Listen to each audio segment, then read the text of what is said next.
Actual में ancestral property होती क्या है। हाँ। कईयों को शायद उसके बारे में भी कुछ कन्फ्यूज़न है। सही। ट्रांसफ़र नहीं करवा पाए, 10 साल हम भूल गए उसका करवाने में। ठीक है। तो अब क्या हम उसके मालिक नहीं हैं, कोई कॉलोनी में कन्वर्ट करना है, then you have to take CLU। एक नेसेसिटी अरोज हुई इन दी मेट्रो सिटी, तो वो जिसको चाहे बेच सकते हैं, जिसको चाहे गिफ्ट दे दें या फ्री में दे दें। हाँ जी।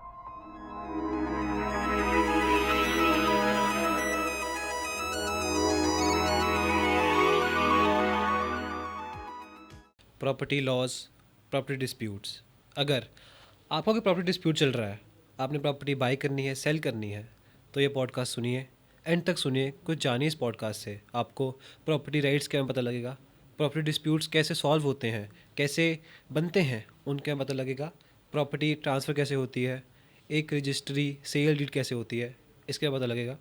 आप जस्ट सुनिए पॉडकास्ट और देखते रहिए रियलिटी टॉक्स।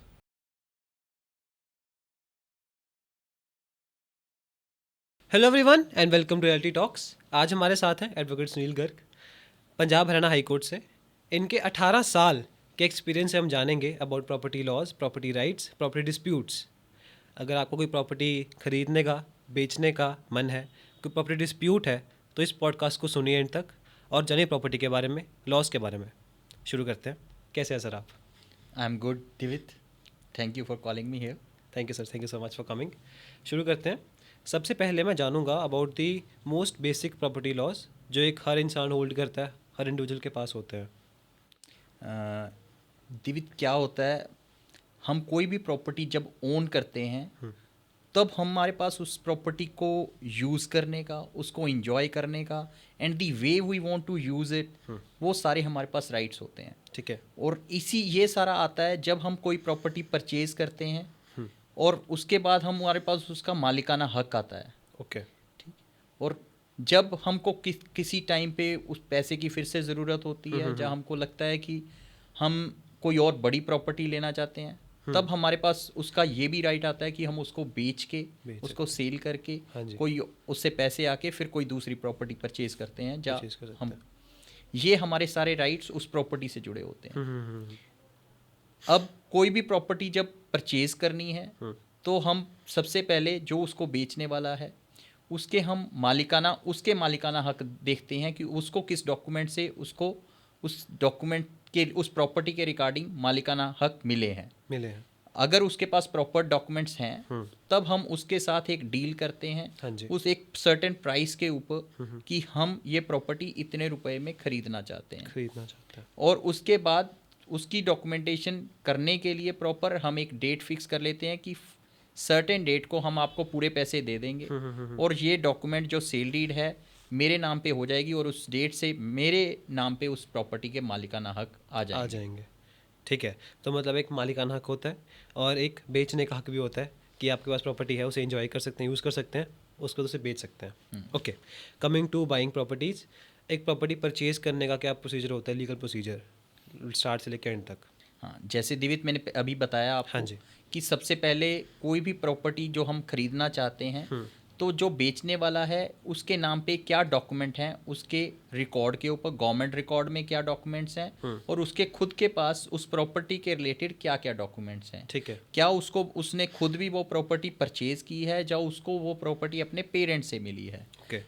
जब उसको उसके पेरेंट्स से मिली है, उसको बाय वे ऑफ विल मिली है, बाय गिफ्ट मिली है, या उसके फादर की या पेरेंट्स की, एंसेस्टर्स की डेथ होने के बाद वो एज इट इज़ डिवॉल्व होके उसके पास आ गई है। तो जब वो उसके सारे डॉक्यूमेंट्स हम देख लेते हैं, हमको लगता है कि हाँ एक्चुअल में यही उस प्रॉपर्टी का मालिक है, उसके बाद फिर हम उसके साथ एक एग्रीमेंट टू सेल करते हैं। ठीक है। उसमें हम उस प्रॉपर्टी को खरीदने के लिए और एक सेल डीड करवाने के लिए एक डेट फिक्स करते हैं और उस प्रॉपर्टी का एक प्राइस फिक्स करते हैं, जिसमें से कुछ पार्ट पेमेंट हम उसको इनिशियल स्टेज पे दे देते हैं और पार्ट पेमेंट जब वो डॉक्यूमेंट एग्जीक्यूट करता है सेल डीड का, तब हम उसकी बाकी की वैल्यूएशन, बाकी की अमाउंट जो है उसको देते हैं। हाँ जी। और इसके लिए फिर जब वो डेट आ जाती है, एक प्रॉपर अमाउंट के स्टैम्प पेपर परचेज किए जाते हैं। ठीक है। तहसील में जाके फिर वो स्टैम्प पेपर्स के ऊपर वो डॉक्यूमेंट स्क्राइब किया जाता है, लिखा जाता है।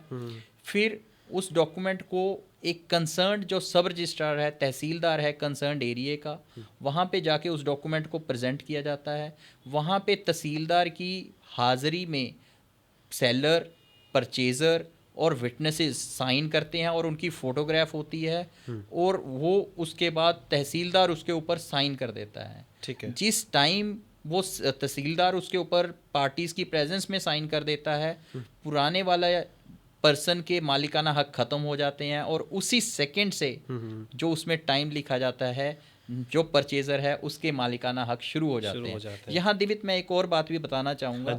कई बार कई लोगों को ये कन्फ्यूज़न होती है कि हमने प्रॉपर्टी तो ख़रीद ली थी 2010 में, लेकिन हम उसका प्रॉपर्टी का रिकॉर्ड म्यूटेशन जो है, इंतकाल, ट्रांसफ़र नहीं करवा पाए, 10 साल हम भूल गए उसका करवाने में। तो अब क्या हम उसके मालिक नहीं हैं? तो यहाँ पे फिर मैं क्लियर कर रहा हूँ कि जब जिस सेकंड जो उसके पीछे टाइम लिखा जाता है सेल डीड के पीछे, जो टाइम, मिनट और सेकंड वहाँ पे आ गया, उस टाइम से पुराने मालिक के मालिकाना हक ख़त्म हो जाते हैं और नए मालिक के मालिकाना हक शुरू हो जाते हैं। ओके, ठीक है, आगे बढ़ते हैं। एक ना प्रॉपर्टी कैटेगराइजेशन होती है, प्रॉपर्टी कैटेगराइज होती है residential, commercial, agriculture, multi use. तो ये किस हिसाब से कैटेगराइज होती हैं प्रॉपर्टीज़? दिवित, क्या है, मेनली प्रॉपर्टीज़ चार पांच तरह की कैटेगराइजेशंस हैं। Agriculture, residential, industrial, institutional. ठीक है।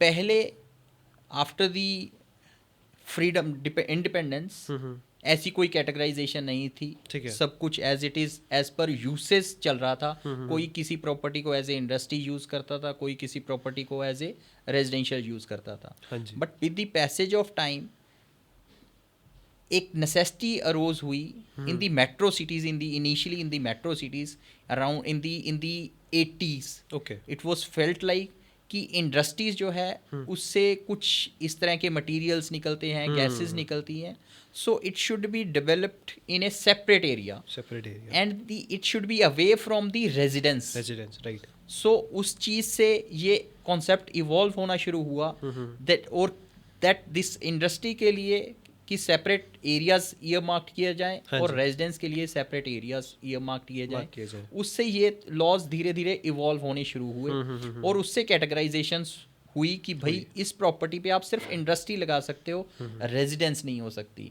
और जहाँ पे रेजिडेंस है वहाँ पे आप इंडस्ट्री नहीं लगा सकते हो। और ऐसे ही पंजाब में, हम स्पेसिफिकली अब हम पंजाब में बैठे हैं तो पंजाब की बात करते हैं। तो पंजाब में पंजाब अपार्टमेंट्स एक्ट आया 1995 में। ठीक है। उस डेट के बाद फिर ये कैटेगराइजेशन के ऊपर ज़्यादा स्ट्रिक्ट हो गया है कि कोई भी जो लैंड है, एग्रीकल्चर लैंड है, उसको आपने कोई कॉलोनी में कन्वर्ट करना है, then you have to take CLU, change of land use, that I'll use this land as a residential। और उसी टाइम पे ही 95 में ही पुड्डा बना, पंजाब अर्बन डेवलपमेंट अथॉरिटी, जिसने कि इस प्रॉपर्टी को फिर आपने किस तरह के यहाँ पे मार्क्स करने हैं। कोई अगर रेजिडेंशियल कॉलोनी है वहाँ पे पार्क्स भी छोड़ने हैं, वहाँ पे आपने कितनी एरियाज़ की आपने रोड्स, स्ट्रीट छोड़नी है, उस सारा चीज़ का मैनेजमेंट करता है। तो वहाँ से पंजाब में 95 से फिर कैटेगराइजेशन शुरू हुई। और अब अगर कोई प्रॉपर्टी एग्रीकल्चर है तो एग्रीकल्चर पर्पस के लिए इनिशियली थी, तो उसको आपने अगर इंडस्ट्री के लिए यूज़ करना है तो आप चेंज ऑफ लैंड यूज़ ले लोगे कि we want to use it as a industry. और अगर आपने उसमें एक कॉलोनी डेवलप करनी है तो आप उसमें उसको यूज़ कर लो, उसके लिए परमिशन लोगे to use it as a residential. Okay, तो ये एक सवाल मेरा, हाँ जी, जो CLU है वो कौन अलाउ करता है या कौन परमिशन देता है उसके लिए? ये के लिए पुड्डा अथॉरिटीज़ हैं। okay। और ये सारी गवर्नमेंट से, वहाँ से इसकी प्रॉपर एक एप्लीकेशन जाती है, फीस जाती है एज पर द एरिया और एज पर इट्स वैल्यूएशन। वो फीस कैलकुलेट होती है, वो फीस डिपॉजिट होती है, फिर वो उस चीज़ का CLU मिलता है फिर उस पर्पज़ के लिए आपको। पुराने टाइम में क्या था कि गाँव के अंदर एक लाल लकीर मानी जाती थी कि उसके अंदर की प्रॉपर्टी है तो उसको रेजिडेंशियल के लिए वहाँ पे कुछ भी बनता था। और कमेटीज़ के अंदर शहरों में, छोटे शहरों में, वहाँ पे कमेटी की हदूद कहा जाता था कि उसकी जो बाउंड्रीज़ है उसके अंदर सारा रेजिडेंशियल है, उसके लिए कोई CLU लेने की ज़रूरत नहीं थी पहले। ठीक है, ओके। आपने पिछले सवाल में बात की थी एंसेस्ट्रल प्रॉपर्टी की कि वो ट्रांसफ़र कैसे होती है, और इंडिया में जो मेन प्रॉपर्टी डिस्प्यूट्स हैं वो उसी कारण होते हैं, एंसेस्ट्रल प्रॉपर्टी कारण, कि भाई लड़ते हैं कि ये ज़मीन मेरी है, वो मेरी है। तो इसे ट्रांसफ़र करने का सबसे लीगल तरीका क्या है एंसेस्ट्रल प्रॉपर्टी को? एंसेस्ट्रल प्रॉपर्टी को ट्रांसफ़र करने का क्या तरीका है, उससे पहले एक्चुअल में एंसेस्ट्रल प्रॉपर्टी होती क्या है। हाँ। कईयों को शायद उसके बारे में भी कुछ कन्फ्यूज़न है। सही बात। एक्चुअली जो भी प्रॉपर्टी आपको आपके फोर फादर से आ रही है, from the third generation from the top, third generation from the top, जो प्रॉपर्टी आपको डिवॉल्व होके आ रही है, वो प्रॉपर्टी एंसेस्ट्रल होती है आपके हाथ में। ठीक है। ठीक है, आपके ग्रैंडफादर के फादर से अगर सपोज आपको कोई प्रॉपर्टी आ रही है, तो वो आपकी एंसेस्ट्रल प्रॉपर्टी है। ओके। तो उस प्रॉपर्टी को ट्रांसफ़र करने का कुछ एज सच कोई सेपरेट प्रोसीजर नहीं है। उसके लिए ये है कि आपके फादर, आपके पैदा होने के बाद आपके फादर उसको सेल नहीं कर सकते आपके पूछे बिना। ठीक है। हाँ, और इसलिए ये यहाँ पे कानून थोड़ा सा फिर कॉम्प्लेक्स हो जाता है। हाँ जी, हाँ जी, हाँ कि जी।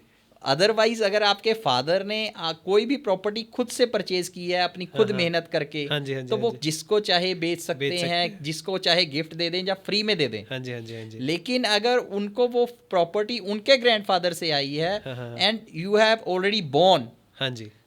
तो आपके बोर्न होने से पहले वो कुछ भी कर सकते थे उस प्रॉपर्टी को। Right. लेकिन आपके बोर्न होने के बाद, the day you were born, हाँ जी। You have right in that property, Okay. And your father can not divorce you from that your share ठीक है। From that property.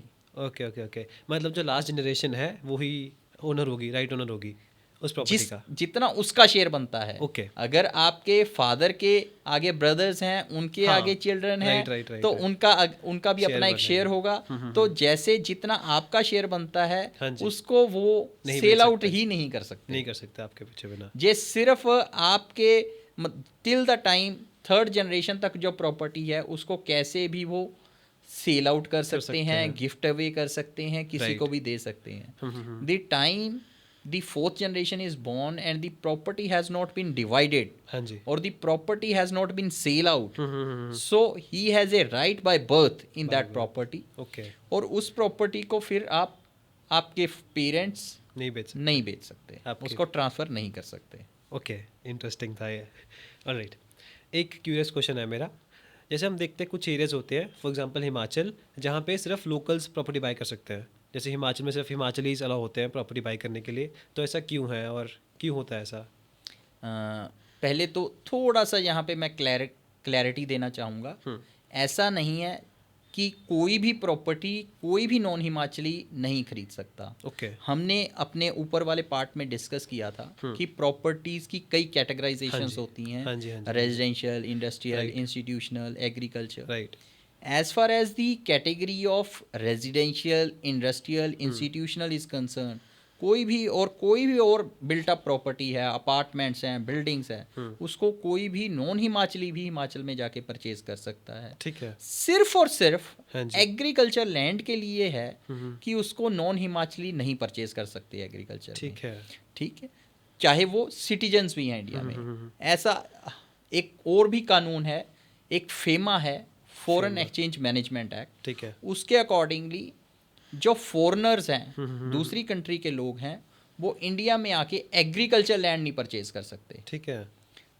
कोई भी और कैटेगरी की प्रॉपर्टी वो पूरे इंडिया में कहीं पे भी परचेज कर सकते हैं, लेकिन एग्रीकल्चर लैंड नहीं परचेज कर सकते। ऐसा क्यों, कुछ स्पेशल? हाँ, ऐसा इसलिए कहा जाता है कि कहीं वो, क्योंकि उनको एक्चुअल में हमारे कल्चर का, हमारी सभ्यता का नहीं पता कि इस प्रॉपर्टी को किस तरह से यूज़ करते हैं वहाँ के लोकल्स। यही हिमाचल के कंटेक्स्ट में है, बाकी नॉन हिमाचलीज के केस में कि वो कैसे उसको यूज़ करते हैं, क्योंकि उनको अपने लोकल एरिया में उसका इम्पैक्ट पता है कि यहाँ पे अगर हमने इंडस्ट्री कर दी और डिफॉरेस्टेशन कर दी तो शायद सारे पहाड़ गिरने वहाँ पे शुरू हो जाएंगे, और उससे पूरा सारा इंफ्रास्ट्रक्चर, सारा जो नेचुरल सिचुएशन है वो सारी चेंज हो जाएगी, सारी ख़राब हो जाएगी। सेम चीज़ लेकिन नेशनल लेवल पे थोड़ा सा उसमें इकोनॉमिकल रीजंस भी आ जाते हैं, थोड़ा देश की सिक्योरिटी के रीजंस भी आ जाते हैं, जिस वजह से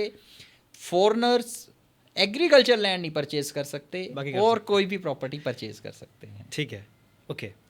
अभी हमने बात की इकोनॉमिकल कंडीशन की इंडिया की, तो इंडिया की जीडीपी में से 25% लॉक्ड इन है प्रॉपर्टी डिस्प्यूट्स में, प्रॉपर्टी केसेस में। तो मैं आपसे पूछना चाहूँगा पर्सनली कि इतना टाइम क्यों लगता है इन्हें सॉल्व करने में, इतने कॉम्प्लेक्स क्यों होते हैं प्रॉपर्टी केसेस? उसके रीज़न शायद मल्टीफोल्ड्स हैं। ठीक है, इनफैक्ट कुछ ऐसे भी होंगे जो शायद हम यहाँ पे डिस्कस भी नहीं कर पाएंगे। ऑलराइट। एक तो इंडिया की पॉपुलेशन बढ़ और रही है। उसके अकॉर्डिंगली कंपैरेटिवली जो नंबर ऑफ कोर्ट्स और नंबर ऑफ जजेस हैं as compare to the population वो कम है। कम है।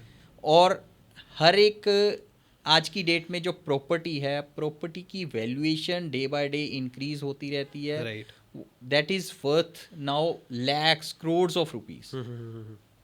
और हर किसी को ये होता है कि मैं कैसे ये अपनी प्रॉपर्टी को बचा लूं, और दूसरे को होता है कि शायद मेरे को ये प्रॉपर्टी सस्ते में मिल जाए। तो कई बार फ्रिवलस लिटिगेशंस भी शुरू हो जाती हैं, कई बार जेन्युइन लिटिगेशंस होती हैं। समझ गया। और वो भी एक रीज़न होता है कि फ्रिवलस लिटिगेशन के चलते जो जेन्युइन केसेस है वो उनको भी डिसाइड करने में टाइम लग जाता है। ओके।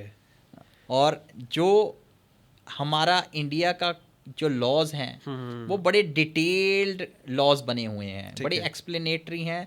और उन डिटेल्स के चलते पहले अपीयरेंस होनी है पार्टी की, अपोजिट पार्टी जिसके खिलाफ हम केस फाइल करते हैं। हाँ जी। फिर वो केस का जवाब देगा। फिर उसके बाद एक पार्टी की एविडेंस होगी, वो अपने डॉक्यूमेंट्स पेश करेंगे। Right. फिर दूसरी पार्टी की एविडेंस होगी, वो डॉक्यूमेंट्स पेश करेंगे। फिर उसके बाद कोर्ट उनके ऊपर उन सारे डॉक्यूमेंट्स को देखेगी, फिर उसके बाद अपना फैसला देगी। और उसके बाद इन कोर्ट्स के एक कोर्ट के फैसला देने के बाद इसकी 4 हिरार्की में ये 4 कोर्ट्स चलती हैं। पहले एक तहसील लेवल पे कोर्ट फैसला करती है। हाँ जी। उसके अगेंस्ट डिस्ट्रिक्ट लेवल फिर फैसला करती है। फिर एक स्टेट लेवल पे एक हाई कोर्ट फैसला करती है। हाँ जी, हाँ फिर जी। एक नेशनल लेवल पे सुप्रीम कोर्ट उसका फैसला करती है। तो इसमें सारा ये 4 हिरार्की की ये 4 कोर्ट्स में से निकलते हुए हाँ जी, हाँ जी। वो टाइम कई बार ज़्यादा लग जाता है। लग जाता है। ओके। अब इस इंटरव्यू को थोड़ा इंटरेस्टिंग बनाने के लिए एक कहानी बनाएंगे, हम फॉर्म करेंगे। जैसे फॉर एग्जांपल एक बंदा राजू, उसने एक प्रॉपर्टी बाई की है और उसे रखी हुई है बाई करके, लेकिन उस जाके देखता है कि उसकी प्रॉपर्टी पे किसी ने कब्जा कर लिया इलीगली। तो राजू को पहली चीज़ क्या करनी चाहिए? जैसा आपने पूछा, उससे मैं समझ रहा हूँ कि कब्जा ऑलरेडी शायद कर लिया है किसी ने। और अगर कब्जा ऑलरेडी कर लिया है, हाँ जी। तो अगेन विद द कैटेगराइजेशन उसके अलग अलग कॉम्प्लिकेशंस हैं, अलग अलग रीजंस हैं, अलग अलग उसके रेमेडीज हैं। Okay. हम बात करते हैं कि सपोज उसकी कोई भी बिल्ट अप प्रॉपर्टी है, चाहे वो एक रेजिडेंशियल हाउस है, चाहे वो कोई इंडस्ट्री है, चाहे वो कोई उसकी शॉप है। हाँ जी। अगर उसके ऊपर कब्जा कर लिया है तो मतलब उसने उसके ऊपर कोई ताला लगाया हुआ था, प्रॉपर्टी के ऊपर कुछ अगर उसने लेके रखी हुई थी, अगर बिल्ट अप प्रॉपर्टी है। हाँ जी, हाँ जी। तो अगर ताला तोड़ के अगर किसी ने पोजीशन लिया है तो उसके लिए उसकी 2 रेमेडीज हैं।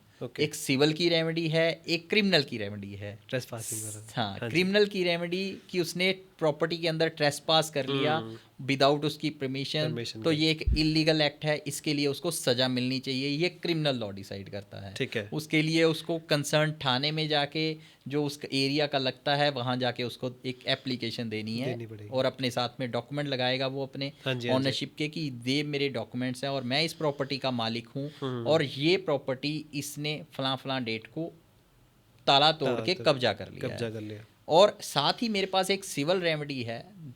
वो civil remedy section 6 of specific relief act में है कि इस प्रॉपर्टी का मैं मालिक हूँ और मेरे कब्जे में थी, और अब इसने इस प्रॉपर्टी का कब्जा ताला तोड़ के ऐसे ले लिया है, तो मेरे को इसका कब्जा वापस दिलाया जाए। ओके। तो वो केस जो है वो with in a year decide हो जाता है। और लेकिन उसके लिए कंडीशन क्या है कि आपने जब आपसे कब्जा ले लिया, हाँ जी। उससे 6 महीने के अंदर अंदर आपने वो केस फाइल करना है। ठीक है। तो 1 साल के अंदर ही आपका फैसला हो सकता है केस हो का। सकता है। हाँ। ठीक है, आगे बढ़ते हैं। राजू का एक पड़ोसी है रामू, उसका प्रॉपर्टी डिस्प्यूट चल रहा है अपने भाइयों के साथ। उसका फैसला हुआ, पार्टीशन हुई सबकी, लेकिन रामू को लगता है कि उसका जो हिस्सा है, उसे जो प्रॉपर्टी मिली है वो कम है, वो सेटिस्फाइड नहीं है उससे क्या करना चाहिए इस केस में? देखिए जैसे मैं आपके क्वेश्चन से समझ रहा हूँ, हाँ जी, मुझे लगता है शायद उन्होंने वो शायद डिवाइडेशन अपने इंडिविजुअल लेवल पे शायद हाँ, की राइट थी, राइट राइट। तो जिस कारण से वो बाद में अनसेटिस्फाई है। हम्म। तो अगर वो उससे अनसेटिस्फाई है तो पहले तो वो खुद किसी कंसर्न एडवोकेट के पास जाके डिस्कस करे कि वाकई में उसका शेयर कम बनता है कि ज़्यादा बनता है, कोई भी लिटिगेशन शुरू करने से पहले, ठीक है, कि एक्चुअल में वो असर्टेन कर ले कि लीगली उसका बनता कितना है। बनता कितना है। अगर वाकई में उसको बनता ज़्यादा है और उनको फैमिली में आपसी रजामंदी में उसको कम मिल कब गया मिला है, है? तो उसके पास फिर सबसे पहली मैं राय दूंगा कि अपने भाइयों के साथ मिलके पहले तो अगर हो सकता है कोई हाँ, तो सॉर्ट आउट कर ले, अगर नहीं होता then hmm, he have to file an application for partition ठीक है, बिफोर द कंसर्न्ड। अगर तो कोई घर है again with in the municipality limit है तो सिविल कोर्ट के पास जाके, और अगर कोई एग्रीकल्चर लैंड है उसके रिगार्डिंग उसको कम मिली है तो उसने रेवेन्यू कोर्ट में जाके ठीक है, जो कंसर्न्ड डीसी और एसडीएम्स होते हैं वहाँ पे जाके हम्म, पार्टीशन की एप्लीकेशन फाइल करनी है। ठीक है, और उसके बाद जो कोर्ट है, चाहे वो एसडीएम डीसी की रेवेन्यू कोर्ट है चाहे सिविल कोर्ट है, हाँ जी, तो वो उसका शेयर डिटरमिन करेंगे और बाद में उसको जो उसका बनता हक उसको मिलेगा। उसको मिलेगा। ठीक है, एक फैक्ट वेरीफाई करना चाहूँगा। कहते हैं कि अगर कोई अनक्लेम्ड प्रॉपर्टी है जिस पे किसी का कोई नाम नहीं, ओनरशिप नहीं है, उस पर कोई आउटसाइडर आके कब्जा करे, कोई रहे उस जाके, तो 12 साल के बाद वो प्रॉपर्टी पे हक कर सकता है, जमा सकता है अपना, मतलब लीगल ओनरशिप ले सकता है। तो ऐसा क्यों है और कैसे होता है? इंडिया में एक्चुअली कोई भी केस हमने जब फाइल करना है या कोई भी हमारा किसी प्रॉपर्टी के ऊपर या कोई भी किसी और चीज़ के ऊपर हमारा हक बनता है तो उसके लिए हम एक केस फाइल करते हैं, कोर्ट का दरवाज़ा हाँ जी, खटखटाते हैं।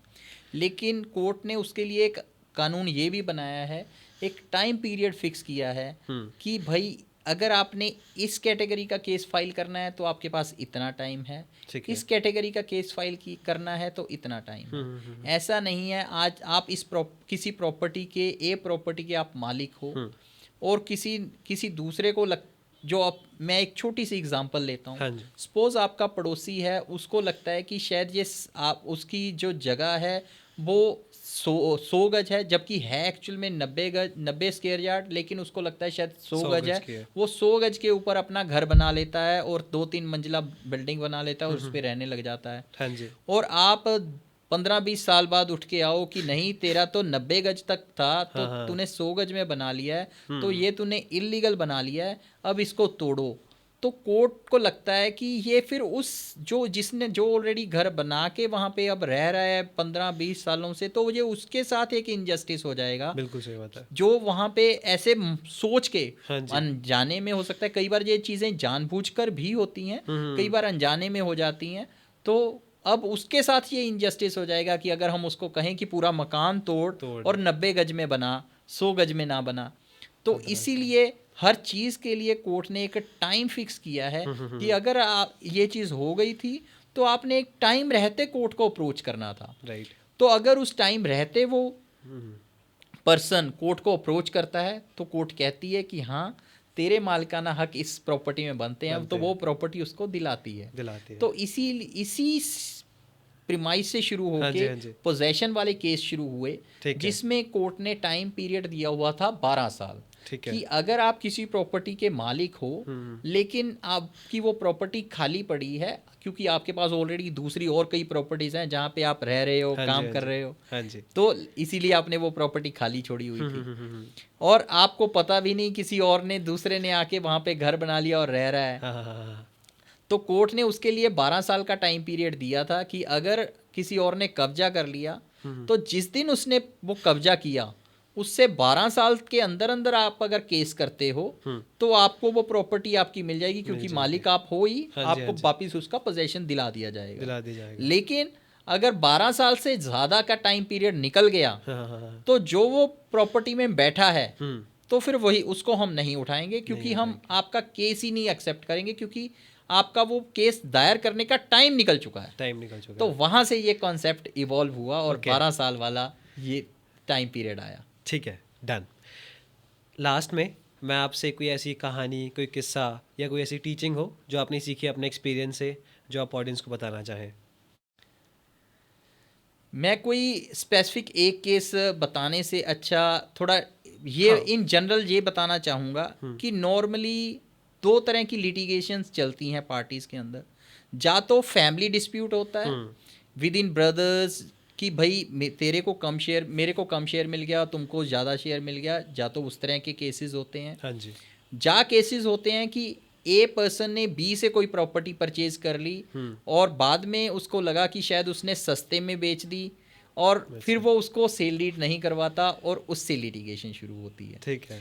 तो पहले तो मैं दोनों का टाइम पीरियड बता दूं कि जो तो किसी दूसरे पर्सन से परचेज किया है उसके लिए जो टाइम पीरियड है केस फाइल करने का वो 3 साल का टाइम पीरियड है। ठीक है। 3 साल का टाइम पीरियड कब से है? जब उन्होंने डेट उसके अंदर जो एग्रीमेंट के अंदर उन्होंने डेट फिक्स की थी कि हाँ जी। सच एंड सच डेट को वो इस प्रॉपर्टी की सेल डीड करवा देंगे, उस तारीख से उसको 3 साल के अंदर का टाइम पीरियड उसको अवेलेबल है केस फाइल करने का। ओके। उसको अपनी जेन्युइनिटी दिखानी है कि इस वजह से वो केस फाइल कर रहा है और दूसरा बंदा क्योंकि उसको सेल डीड नहीं करवा रहा। तो अगर वो अपनी सारी जेन्युइनिटी दिखाता है कि उसने टाइम रहते केस फाइल किया है, उसने सारी अमाउंट्स भी दी हैं और जो उसकी टर्म्स एंड कंडीशंस सेटल हुई थी उसने अपने पार्ट की सारी टर्म्स एंड कंडीशंस परफॉर्म की हैं, तो उसको वो प्रॉपर्टी मिल जाएगी।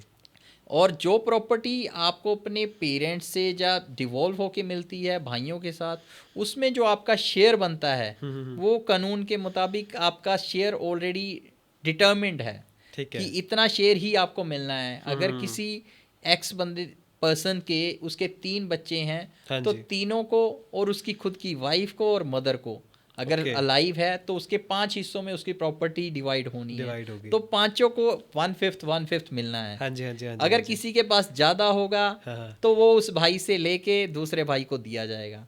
और अगर मदर को नहीं दे रहे वो मदर को किसी तरह से उनको वो उनकी प्रॉपर्टी इंजॉय नहीं करने दे रहे तो मदर भी उस पर्सन की डिसीज पर्सन की मदर भी केस फाइल करके अपना 1/5 शेयर ले सकती है। ठीक है। और वो डिसीज पर्सन की वाइफ भी अपना 1/5 शेयर ले सकती है। और ऐसे ही उसके तीनों बच्चे, चाहे वो लड़का है चाहे लड़की है, उनका भी 1/5 शेयर। ये मैं एक एग्जांपल आपको दी है। ओके, ठीक है। इसी ग्रेट एग्जांपल से इस इंटरव्यू का एंड करते हैं। Thank you sir for coming on reality talks and thank you all for watching. Thank you David for calling me here. और शायद हमारे इस पॉडकास्ट से शायद सामने वाले लोगों को प्रॉपर्टी के रिगार्डिंग हम शायद कुछ इन्फॉर्मेशन दे पाए, शायद उनकी कोई हेल्प हो सके हो। जरूर। Thank you. Thank you all for watching reality talks. इस पॉडकास्ट से आपको कुछ सीखने को मिला होगा प्रॉपर्टी के बारे में, प्रॉपर्टी डिस्प्यूट्स के बारे में। आई होप कि आप सबको कुछ हेल्प मिली होगी इस पॉडकास्ट से। अगर अच्छा लगा हो तो लाइक कीजिए, फॉलो कीजिए, शेयर कीजिए, सब्सक्राइब कीजिए रियलिटी टॉक्स को और सुनते रहिए रियलिटी टॉक्स।